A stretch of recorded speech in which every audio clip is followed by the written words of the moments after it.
ಕರ್ನಾಟಕ ಯುದ್ಧಗಳು 1746ರಿಂದ 1763.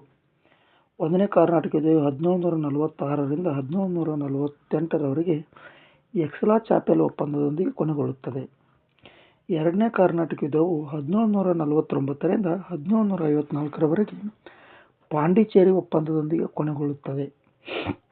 ಮೂರನೇ ಕರ್ನಾಟಕ ಯುದ್ಧವು 1756ರಿಂದ 1763 ಪ್ಯಾರಿಸ್ ಒಪ್ಪಂದದಿಂದ ಕೊನೆಗೊಳ್ಳುತ್ತದೆ. ಯುರೋಪ್ನಲ್ಲಿ ಸಪ್ತವಾರ್ಷಿಕ ಯುದ್ಧಗಳು. ಕಂಪನಿ ಕಾಯ್ದೆ 1773 1758ರವರೆಗೆ. 1773 ಈಸ್ಟ್ ಇಂಡಿಯಾ ಕಂಪನಿ ಕಾಯ್ದೆಯು ರೆಗ್ಯುಲೇಟಿಂಗ್ ಕಾಯ್ದೆ ಜಾರಿಗೊಳಿಸಿತು. 1773 ರೆಗ್ಯುಲೇಟಿಂಗ್ ಕಾಯ್ದೆ ರಾಬರ್ಟ್ ಕ್ಲೈವ್ ದ್ವಿಮುಖ ಸರ್ಕಾರ ಪದ್ಧತಿಯನ್ನು ರದ್ದುಗೊಳಿಸುತ್ತಾನೆ.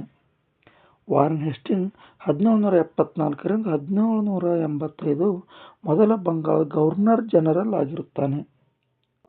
1833ರಲ್ಲಿ ಬಂಗಾಳದ ಗವರ್ನರ್ ಜನರಲ್ ಹುದ್ದೆ ರದ್ದುಗೊಳಿಸಿ ಭಾರತದ ಗವರ್ನರ್ ಜನರಲ್ ಎಂದು 1833ರಲ್ಲಿ ನಾಮಕರಣಗೊಳ್ಳುತ್ತದೆ. ವಿಲಿಯಂ ಬೆಂಟಿಂಗ್ ಭಾರತದ ಮೊದಲ ಗವರ್ನರ್ ಜನರಲ್ ಆಗಿರುತ್ತಾನೆ. 1874ರಲ್ಲಿ ಕೋಲ್ಕತ್ತಾದ Fort William Elijah Impey Supreme ಕೋರ್ಟ್ನ ಮುಖ್ಯ ನ್ಯಾಯಮೂರ್ತಿಯಾಗಿ ಕಾರ್ಯನಿರ್ವಹಿಸುತ್ತಾರೆ. 1784ರಲ್ಲಿ ಪಿಟ್ಸ್ ಇಂಡಿಯಾ ಕಾಯ್ದೆ ಕಂಪನಿ ವಾಣಿಜ್ಯ ಮತ್ತು ಆಡಳಿತದ ಬಗ್ಗೆ ಹೊಣೆ ಹೊಗುತ್ತದೆ. 1793 ಚಾರ್ಟರ್ ಕಾಯ್ದೆ 20 ವರ್ಷಗಳು ಕಂಪನಿ ನಿಯಮದ ಪರವಾಗಿ ನಡೆದುಕೊಳ್ಳುತ್ತವೆ. 1813ರ ಚಾರ್ಟರ್ ಕಾಯ್ದೆ 20 ವರ್ಷಗಳ ನಂತರ ಶಿಕ್ಷಣಕ್ಕೆ ₹1,00,000 ಸಹಾಯಧನವನ್ನು ಕೊಡುತ್ತದೆ. 1833 ಚಾರ್ಟರ್ ಕಾಯ್ದೆ 20 ವರ್ಷಗಳ ನಂತರ ಗವರ್ನರ್ ಜನರಲ್ ಹುದ್ದೆಯನ್ನು ರದ್ದುಗೊಳಿಸುತ್ತದೆ. 1853 ಚಾರ್ಟರ್ ಕಾಯ್ದೆ ಸ್ಪರ್ಧಾತ್ಮಕ ಪರೀಕ್ಷೆಯನ್ನು ಪ್ರಾರಂಭಿಸುತ್ತದೆ. 1853ರ ಚಾರ್ಟರ್ ಕಾಯ್ದೆ ಸ್ಪರ್ಧಾತ್ಮಕ ಪರೀಕ್ಷೆಗಳಿಗೆ ಒತ್ತು ನೀಡುತ್ತದೆ. 1857ರ ಸಿಪಾಯಿ ದಂಗೆಯು ಭಾರತ ವರ್ಸಸ್ ಬ್ರಿಟಿಷರ ನಡುವೆ ನಡೆಯುತ್ತದೆ. 1857 ಮೇ 10ರಂದು ಉತ್ತರ ಪ್ರದೇಶದ ಮೀರತ್ನಲ್ಲಿ ಈ ಸಿಪಾಯಿ ದಂಗೆಯು ಸ್ಟಾರ್ಟ್ ಆಗುತ್ತದೆ. ಲಾರ್ಡ್ ಕ್ಯಾನಿಂಗ್ ಗವರ್ನರ್ ಜನರಲ್ನಿಂದ ವೈಸ್ರಾಯ್ನಾಗಿ ಮರುನಾಮಕರಣವಾಗುತ್ತಾನೆ. ಗವರ್ನರ್ ಜನರಲ್ ಹುದ್ದೆಯಿಂದ ವೈಸ್ರಾಯ್ ಹುದ್ದೆಗೆ ಮರುನಾಮಕರಣಗೊಳ್ಳುತ್ತಾನೆ. 1857ರ ದಂಗೆ. ಲಾರ್ಡ್ ಡಲ್ಹೌಸಿ ದತ್ತು ಮಕ್ಕಳಿಗೆ ಹಕ್ಕಿಲ್ಲ ಎಂಬ ನೀತಿ. ಏಪ್ರಿಲ್ 16ರಲ್ಲಿ ಮೊದಲ ರೈಲ್ವೆ ಸೇವೆ ಮುಂಬೈ ಟು ಢಾಕಾದವರೆಗೆ 34 ಕಿಲೋಮೀಟರ್ ವರೆಗೆ ರೆಡಿಯಾಗುತ್ತದೆ.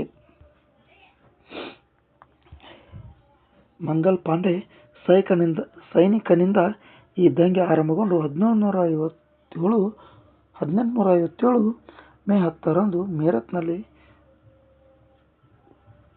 ಪರಿಣಮಿಸುತ್ತದೆ. 1857ರ ದಂಗೆಯನ್ನು ವಿ.ಡಿ. ಸಾವರ್ಕರ್ ಅವರು ಪ್ರಥಮ ಸ್ವಾತಂತ್ರ್ಯ ಸಂಗ್ರಾಮ ಎಂದು ಕರೆಯುತ್ತಾರೆ. The Indian was on off independence ಪುಸ್ತಕವನ್ನು 1909ರಲ್ಲಿ ಬರೆಯುತ್ತಾರೆ. ವಿ.ಡಿ. ಸಾವರ್ಕರ್ ಅವರ ಸಂಘಟನೆ ಅಭಿನವ ಪಾರ. ಇವರು ಅಂಡಮಾನ್ ನಿಕೋಬಾರ್ ಜೈಲಿನಲ್ಲಿದ್ದರು. ಇವರ ಸ್ಮರಣಾರ್ಥ ಅಂಡಮಾನ್ ನಿಕೋಬಾರ್ ದ್ವೀಪದ ಪೋರ್ಟ್ ಬ್ಲೇರ್ ವೀರ ಸಾವರ್ಕರ್ ವಿಮಾನ ನಿಲ್ದಾಣ ಸ್ಥಾಪಿಸಲಾಗಿದೆ. ಅದೇ ತೆರನಾಗಿ 1905ರಲ್ಲಿ ಬಂಗಾಳ ವಿಮೋಚನೆಯಾಗಿ ರಾಷ್ಟ್ರೀಯತೆಯನ್ನು ಮೆರೆಯುತ್ತದೆ. ಬ್ರಿಟಿಷ್ ಕಾಯ್ದೆಗಳು 1858ರಿಂದ 1947ರವರೆಗೆ ನಡೆಯುತ್ತವೆ. 1857 ನವೆಂಬರ್ 1ರಂದು ಬ್ರಿಟನ್ ಪಾರ್ಲಿಮೆಂಟ್ ವಿಕ್ಟೋರಿಯಾ ಘೋಷಣೆ. 1858 ಆಗಸ್ಟ್ 2ರಂದು ಭಾರತ ಸರ್ಕಾರ ಕಾಯ್ದೆ ಅಂಗೀಕರಿಸಲಾಯಿತು.